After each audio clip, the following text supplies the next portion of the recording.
Hey everyone, I wanted to make a quick video on these dynamic Motorrad LED turn signals. 4 come in a box for a steep $120, but I believe they are worth it to modernize your bike and make the bike easier to see. I'm a believer in bright LEDs and auxiliary lights, which is my next purchase for this bike.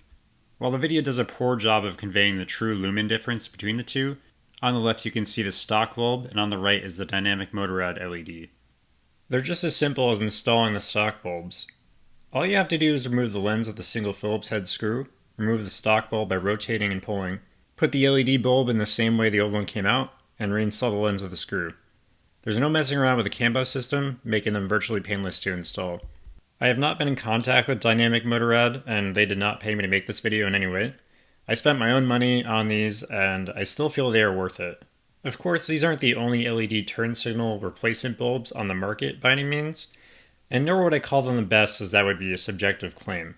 A brand called Wiser makes always-on LED turn signal bulb replacements that also act as auxiliary driving lights and brake lights for the front and rear of your motorcycle. I somewhat like this concept, but you are going to be paying $250 just for a pair of them, whereas I paid $120 for all 4 of these.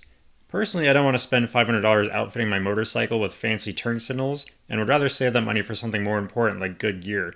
But your philosophy may be different and I can appreciate it all the same.